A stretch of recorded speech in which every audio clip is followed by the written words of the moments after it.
As Christians in the Middle East continue to face persecution and exile, we may soon be forced to ask the question, what will the land of the Bible look like without any Christians in it? We'll talk about that tonight with the Archbishop of Baghdad, so please stay with us.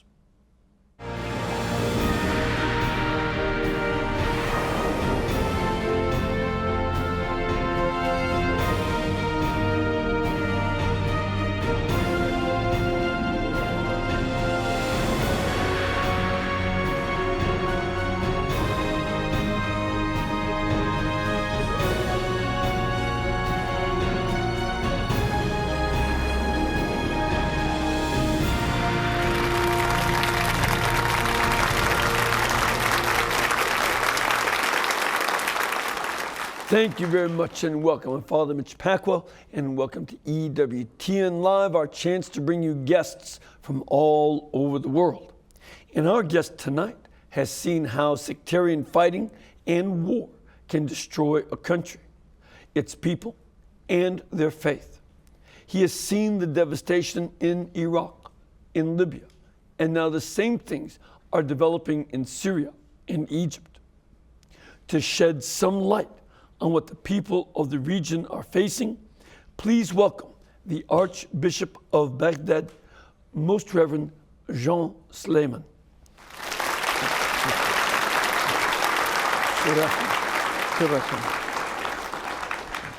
Sharatna Sayyidina, it's great to have you here. Thank you. And how long have you been the Archbishop of Baghdad?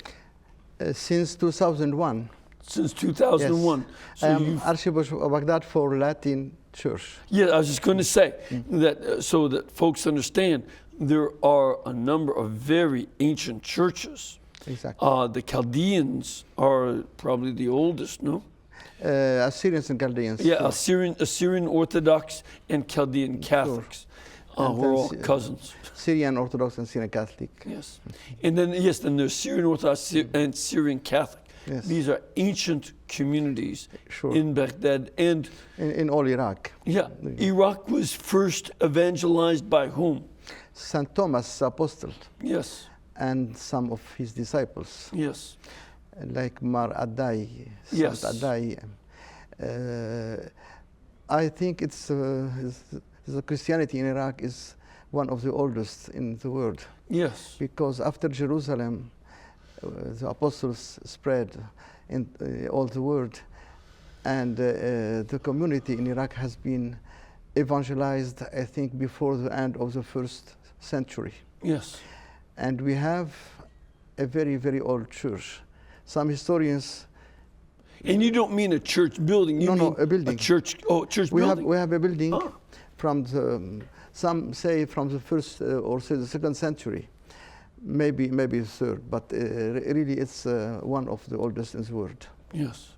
So it's important to understand that the Christian community is very ancient in Iraq. Exactly. And in fact, most of the Chaldean and Assyrian Christians are not Arabic. They're the earlier settlers of the region. They have always spoken another language, the Syriac. Yes.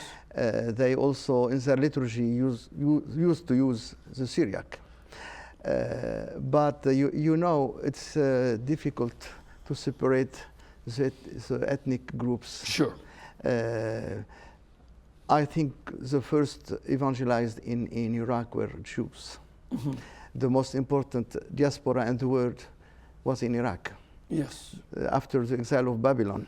Exactly. And so I am sure that many of the first Christians in Iraq were Jews. Yes. This is an ethnic group different from Persians or from Assyrians, etc. So, yes. I think we can say that churches in Iraq are a compound of many ethnic groups. Yes. Yes. Now, you're the Archbishop for the Latin Rite. Yes. who are there somewhat later than the earlier Yes. Reds. Yes. But you've certainly been there, let's say, since 2001? I am. Yes. I arrived in by the end of March, 2001. And so you've been through, an extraordinarily difficult period. Sure. You were there before the Second Iraq War. Yes. With the United States and its allies. Exactly. And you live through to the present. Tell us what the situation for the Christians is today. I will use the colors as it is used in politics. You have heard speaking about the green zone. Yes. In Baghdad. Yes. I think we can speak about some zones. The first one, the green one. It doesn't mean the green zone of Baghdad where there are embassies, the government, and other offices of government. It means an area where Christians are free and are secure. The north of Iraq, especially the Kurdistan, is now the region I call green because Christians are free, don't have many problems of security. But it doesn't mean that they don't have other problems. Yes. They have sometimes problems of culture. The languages are not the same. Yes. Problems of jobs, of maybe of housing, etc. So many left Baghdad for the north, and then they left the north for other countries. There is a gray zone. This gray zone is very, very important in Iraq. In this zone, I can speak about a kind of pressure. It isn't a persecution, but the dominant group imposes his culture, his ways of doing, ways of clothing, etc., etc. The pressure is also something difficult to support continuously. So many are a little bit, are more than a little bit, are really tired with this pressure, and so they try to leave for other countries. There is a zone I will call red. In this zone, very limited, there has been a real persecution. Persecution in the juridical meaning, because sometimes maybe we call everything persecution. Persecution when you are threatened. Someone will tell you you have to change your religion, or your life is threatened, or you will lose everything. You must leave, etc. So we received in some areas like Mosul in the north, like Dora, a neighborhood of Baghdad, things like that. Christians were obliged or to convert to Islam, or to leave the country or the area, or sometimes to offer their young men to be militants with extremists, or sometimes to offer their girls also. As a matter of fact, there just was a recent case of a Christian young man who was ordered to be a human bomb. It was just about a week ago, and he was an Iraqi Christian. They think it was Salim Dawood Koka from northern Nineveh. And he was found murdered inside a truck. He had been kidnapped May 27th, and that he was killed because he refused to do a suicide bombing. The truck that they found was rigged with explosives, so he wouldn't do it because he's a Christian. And this is the kind of Yes. persecution. Exactly. That's not just pressure, that's persecution. Is that more than pressure? Yes. It's a real persecution. And you have, as on, I don't qualify with the color, but I will compare to an island. You have small islands. Islands of real coexistence between Christians and Muslims. It means there, in these islands, you have friendship, you have reciprocity, you have mutual collaboration, etc. See, this is one of the things that I know. I've been traveling to the Middle East for over 30 years. Yes. And I certainly have seen in many places, especially in years past, there was a very easygoing relationship between Christians and Muslims. They knew they were Muslims, Christians knew they were Christians, but they worked together, they ate together, they had dinners at their homes. It was normal life. There is a real dialogue of life. Yes, but that seems to be disappearing. But this dialogue is very threatened nowadays because if you have a preaching in the mosque against Christians, this dialogue will diminish, will disappear, etc. If you have difficulties, it can disappear. But generally, life is stronger than our conflicts. Well, and one of the things I think is important for a lot of the audience to understand is that traditionally in Islam, Christians are called Ahl Kitab, people of the book. Yes. And because we have holy books and the same prophets, exactly, they respected Christians yes. and let them be. Yes. That impose a tax and submit, but still, you could live. But in Wahhabi Islam, that comes from Arabia, a sect that started in 1740s, they consider Christians not people of the book, but kuffar, unbelievers. Same with Jews. Jews are now kuffar. That's not the teaching of the Quran. Not. Really, I think after the days of Muhammad, the Caliph, the successors, elaborated a kind of laws for those who were not Muslims. They were the majority, especially in the Middle East, in the Near East. So they were called Ahl Kitab, as you said, people of book.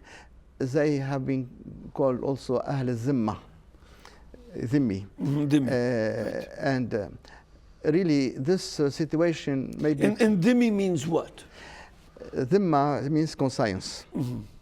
The law of Dhimma was signifying that the non-Muslim must be protected by the Muslim. They are trusted to his conscience. His conscience. Conscience. Yes, conscience. And then they must pay.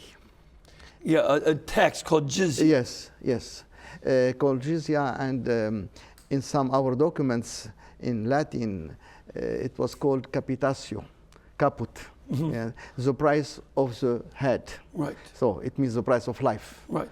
We in English we also had head taxes. Okay. This was something that existed in English law. So we're familiar with that. So it was a head tax for protection. Yes. For non-Muslims. The regime of Zimma eroded the presence of the churches, because you are allowed to have a school, for example. You are not allowed to build a new one. You have a church. You are not allowed to build another one. Sometimes with some maybe fanatics, it was forbidden to repair a church. Right. And so on. I think many churches suffered from this situation. It's very true. And the erosion was very, very dangerous. And many Christians had to be very careful, and live on a thin edge. Exactly. I know many Christians in Yes. Egypt have been in that situation and elsewhere. Yes. It created a kind of culture of non-truth, not of truth. Because you are, to protect yourself, you say something, but you believe another thing. Right. And this kind of double personality became sometimes paranoid. Right. Paranoid. Yeah, that, as a matter of fact, it's something that a lot of Christians who were raised in the Middle East are very guarded. You know, sometimes Americans say, why don't the local Christians just evangelize the Muslims? What would happen if they did? Yes. They would be killed. Sure, sure. Yeah. Especially in situations like the situation we are living now. The extremism has spread, and the fundamentalism became a kind of culture. It is only a movement, a political movement. It became very, very easily a pattern of thinking, of communicating, etc. So. And one of the things that's also important for Westerners to understand, in Islam, there is no difference between secular and sacred. All of life must be in submission to God. You know, so Yes. that's what Islam Yes. means, is submission. So the idea of a secular government is very foreign to the Muslim mentality. Yes, now it's refused as a government of infidels, unbelievers. Right. But I think the problem is this: Islam is secular in itself. Islam doesn't have clergy, doesn't have sacraments, doesn't spur. There's no baptism, Exactly. no communion, Exactly. nothing like that. No clergy. No. In the real meaning. There are those who know better than others, ulama, Right. alim, donc they know. Yeah, alim comes from the word Exactly. to learn, so that the learned people Exactly. have prominence. But in itself, it's very secular. Yes. Now, the political history of Europe and Western, I think, influenced the vocabulary. For example, we were accustomed to hear that the regime of Saddam was secular. Right. Really, I criticize this because it doesn't mean anything if you really deep the analysis of this regime.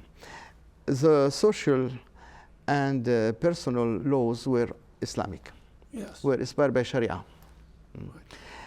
The difference between this regime or the one or the monarchy of Saudi Arabia is the chief was not a man of religion, as we say, Right.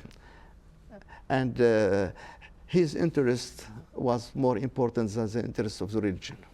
Yes. And that's been a tension in Islamic Yes, governments. yeah, yes. Is it for promoting the individual and his family, as in the Umayyad Caliphate? Yes. Or is it for promoting the religion, as in the Abbasid, Yes. Yes. Caliphate? Yes. This is a tension. This It goes is- back and forth. Yes, this is a perpetual tension, and really the problem is how to legitimate the power. Yes. The ruler is always in search of legitimacy, especially when he took the power by violence. Yes. So the religion is the best of legitimation. Yeah, as a matter of fact, again, a lot of folks don't realize that there used to be a monarchy in Iraq Yes. from the 1920s till the 1950s. 58. Right. And then it was overthrown violently. The Exactly. king and the princes were Exactly. killed. Exactly. And then the Ba'ath party took over. Yes, not immediately. Right. The Ba'ath Party in 1967. 1967. But between 58 and 67, there were many coups. And one of the reasons why this is important is that now we've seen, you know, about 100,000 people have been killed in Yes. Syria.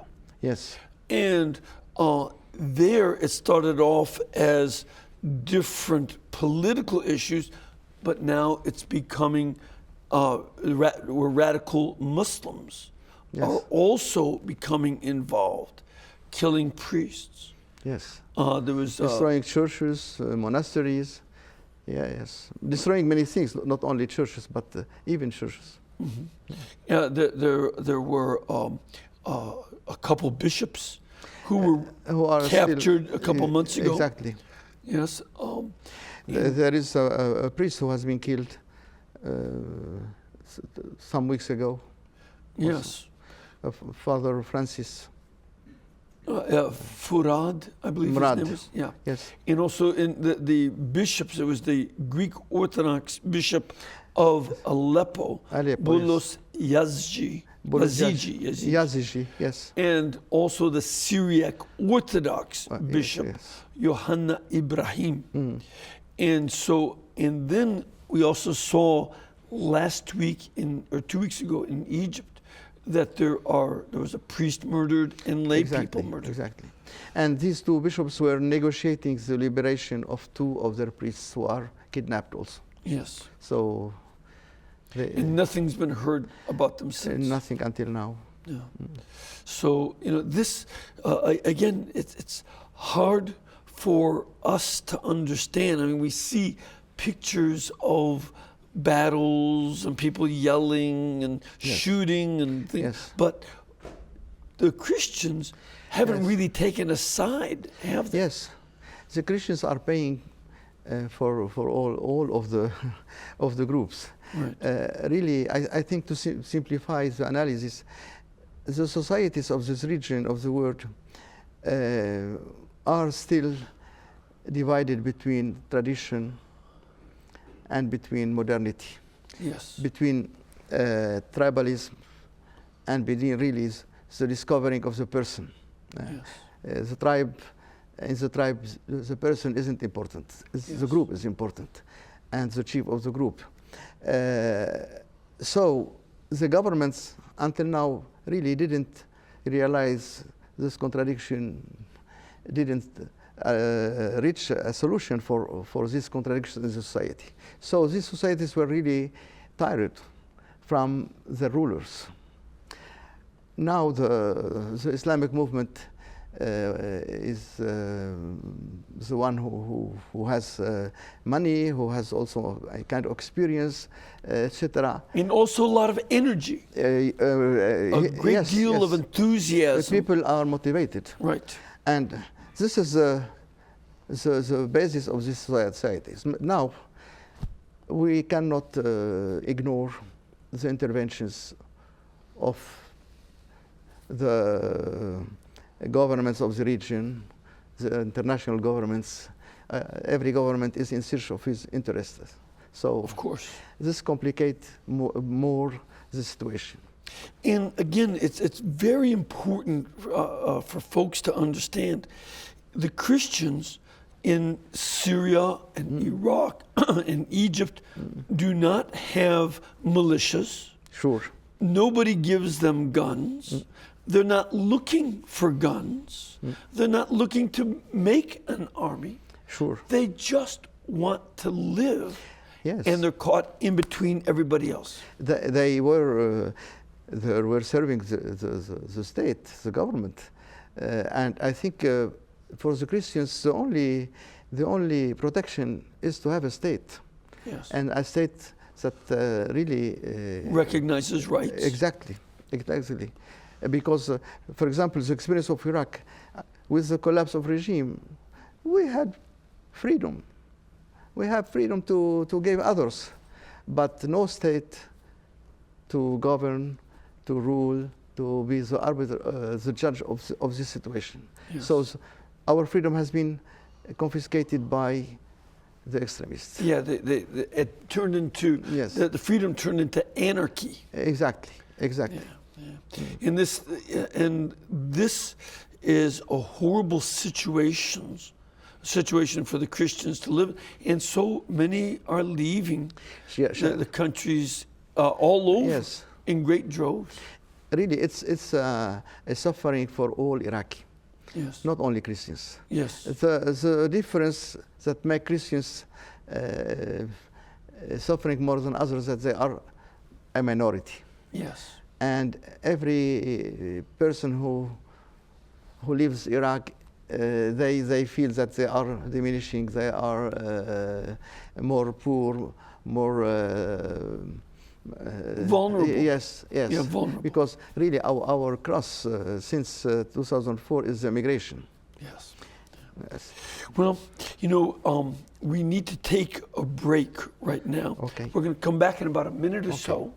And we want to get your questions for Archbishop Sleiman, so please stay with us.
Thank you and welcome back. We have a wonderful group of audience here from different parts of the country and a variety of groups as well as individuals and families who have joined us tonight.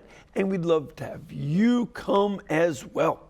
If you can make a pilgrimage here, contact our pilgrimage department at 205-271-2966 or go to the website www.EWTN.com, where they'll give you all kinds of information about the times of programs, the masses, directions to Hansville, places to stay, and all that.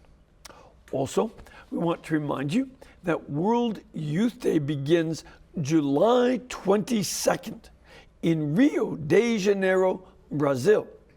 To stay up to date on all the actions and events, be sure to check out EWTN's World Youth Day 360 at our website, EWTN.com. They'll be able to show you all around the whole of Youth Day. You can turn different directions and stuff, so it'll be kind of fun.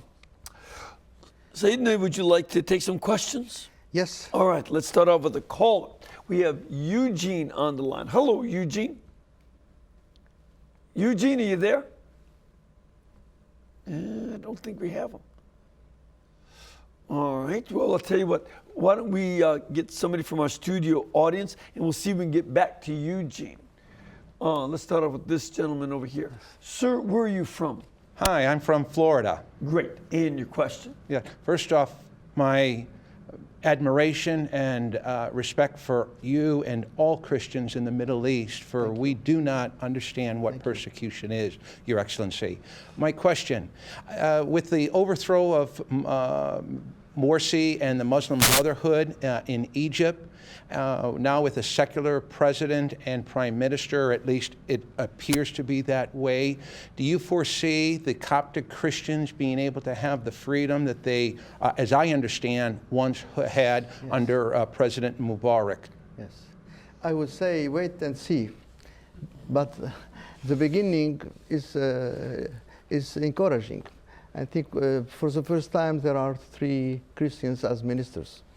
There are women in the government. There are also ministers from leftist parties. They were marginalized in the past, etc. This is signs that things can change. But I would say also that no groups in Middle East alone.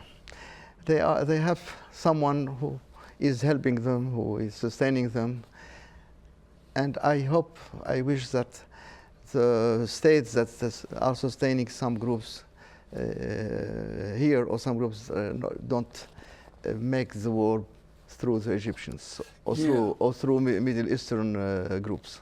See, this has been another problem in the modern Middle Eastern history since World War I, when England wanted control of Egypt, Palestine, and Arabia. Yes. France wanted control of Syria and Lebanon. Yes. Then, after the Second World War, the Russians had influence on Egypt and Syria for a while, and the PLO. Exactly. And then they didn't like them, so they went back to the United States, and Israel was on the side of the United States, and it goes back and forth. Yes. And it's like puppeteers are playing games while people die. Exactly. Exactly. Now we have United States, China, and Russia. Russian Federation. Yes. And we have also other powers, no, less important, but very important, like Iran, like Saudi Arabia, Yes. like Turkey. So. And I think also to that question, the Muslim Brotherhood is not a new organization. Started in 1928. Yes, it isn't a new organization, and the history is very, very interesting. The rulers of Egypt that could reach the power with the help of Muslim brothers, after a while, they persecuted the Muslim brothers. Right. It was the case of Nasser and Sadat. Himself. And Mubarak. And Mubarak, yes. So that, the Muslim Brotherhood has fought against the Egyptian government of King Farouk. Yes, yes. The British, Nasser, Gamal Abdel Nasser, Sadat, Mubarak. Yes. They got empowered, and I don't think they're going to go away. They haven't yet. I hope so. They've been around for a long time. Yes. They've been big troublemakers for a long time. Yes. So we have Eugene. Hello, Eugene, you back? Yes, I'm back. Great. Where are you from? Oklahoma. Great. And your question? My question is, were Christians safer under Saddam Hussein than they are today? That's an interesting question. That's a very interesting question. First, I will reply with an Italian saying. We were better when we were worse. No, but I will tell you my thinking. Under Saddam, Christians were losing their soul. The life was secure. They could go and work, and security was perfect. But the real freedom didn't exist. To print a book, you have you need the approvals of the Intelligence Service 1, the Intelligence Service 2, and so on. So maybe churches didn't really renew themselves because of the security. And when the regime collapsed, I think churches were lost because they were not prepared to freedom, to modernity, etc., etc.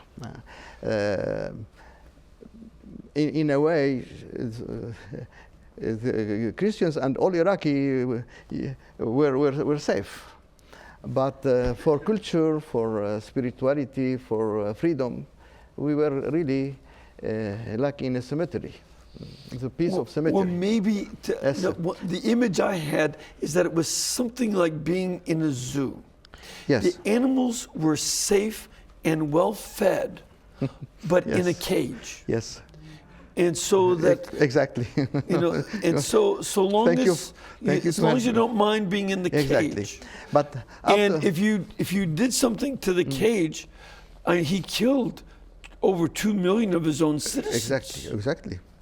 After the collapse of regime, as I told, there really freedom came, and the laws changed.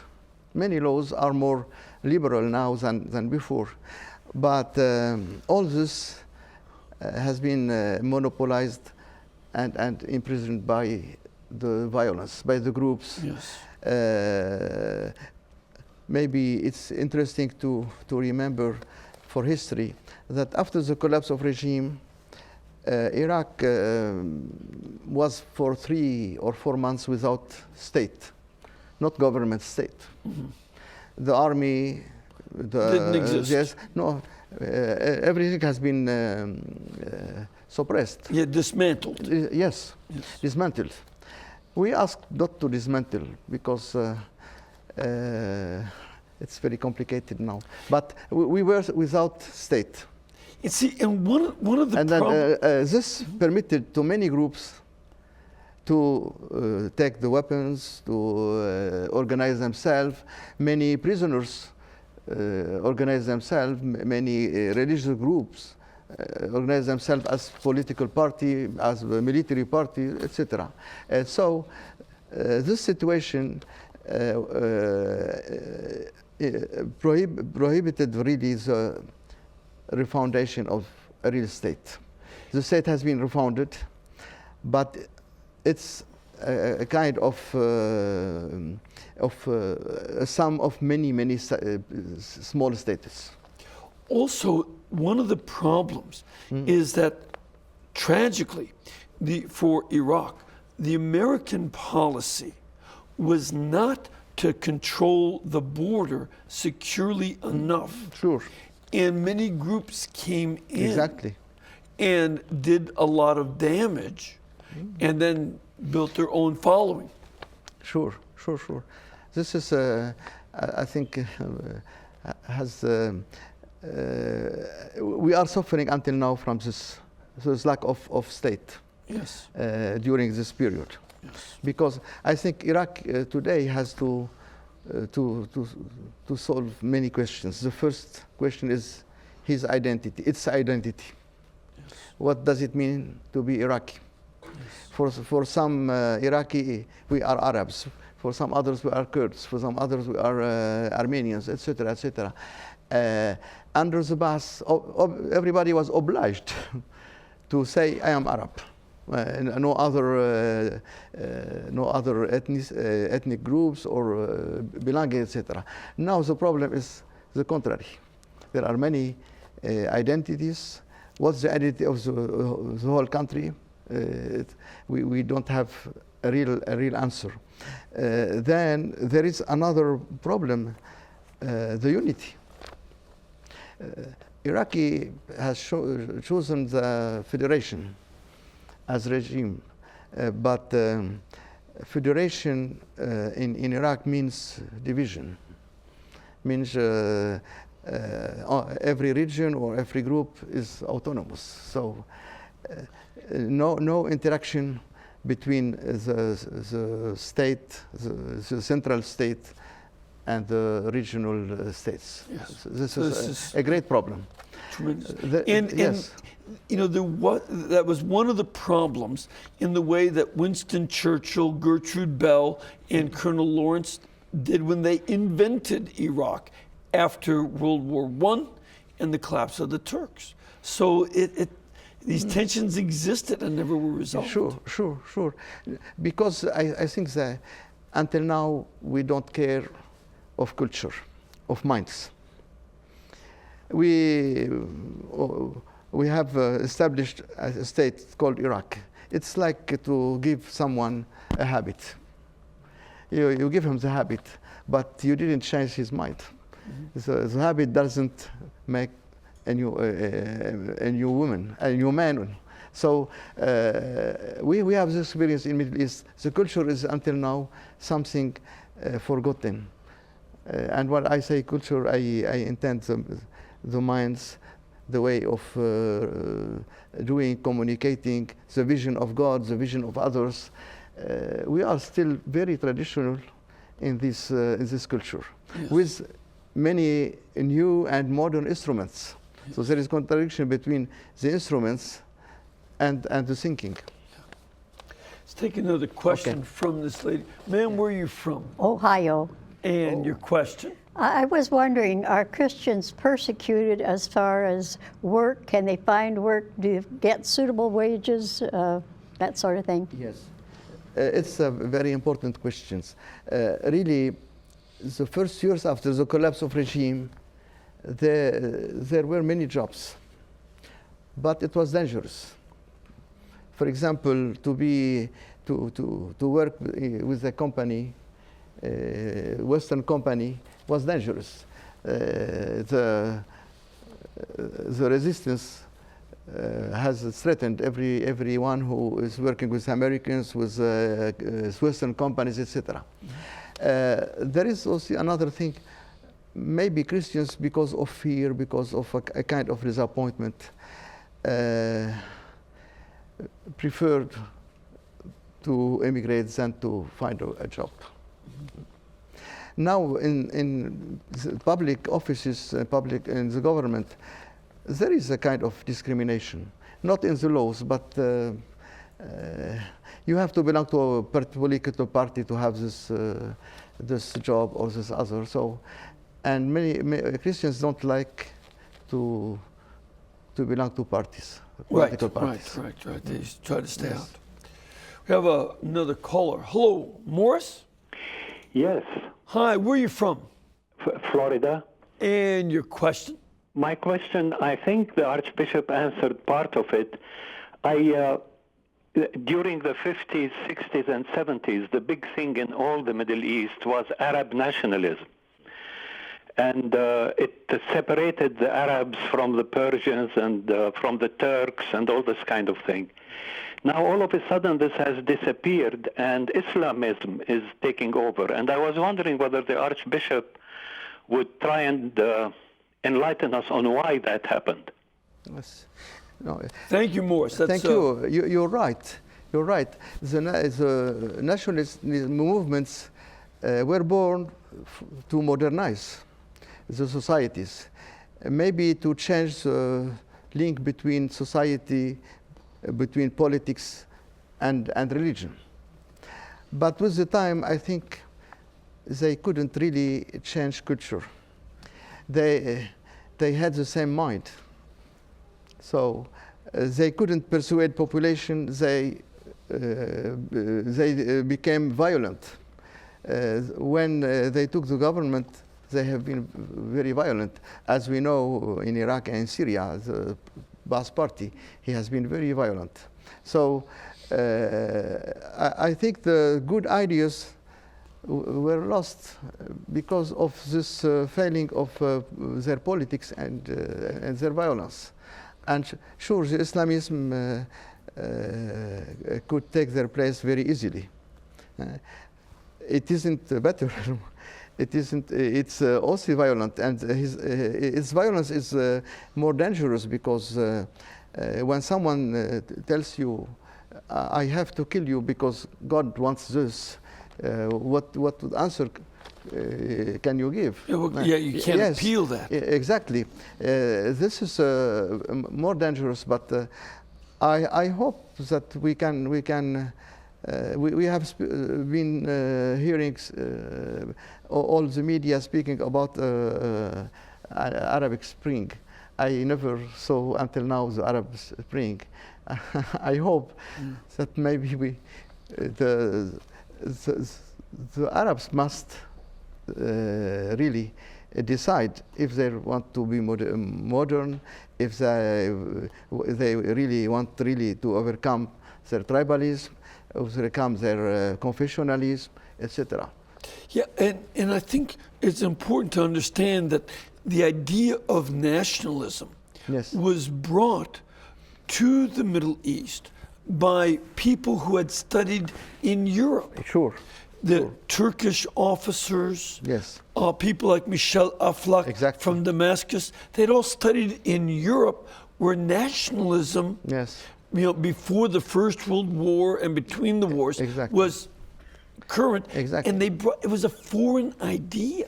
Sure. Sure. People didn't see themselves. Exactly. If you ask people, are you Assyrian? They would ask, what is that? Yes, they didn't know. sure. There were two models, the French one, the Yes. French Revolution, Yes. and then the German one. The Prussian one. Yes. But maybe there were some of founders of this nationalism were convinced, and they wanted to do things in the same way, but I think they failed because they have been Xenophobic. Yes. Afraid of Yes. foreigners. Everything you do, if it's right, they are proud because they did it. If it's wrong, the others, Yes. the Westerns. So this kind of solutions isn't a solution. Right. And then as the culture, for example, in Syria as in Iraq, maybe at the beginning less, they closed schools because they were teaching European languages. And we know by our history, to know an European language, it's a richness. It helps you to be more open, to know better, etc. It was very helpful. So they were impoverishing their own people with these politics. In Iraq, I will say it not because you are Jesuit, but the Jesuits has done a wonderful job as evangelization, as culture. And others joined Jesuits like Carmelites in Baghdad, etc. They have been accused to be spies of CIA, and they have been given in 1967 24 hours to leave the country. This Iraq couldn't have, after Jesuits, a university like the Hikma University. Yep. The Wisdom Hikma University was Yes. the Jesuit school there.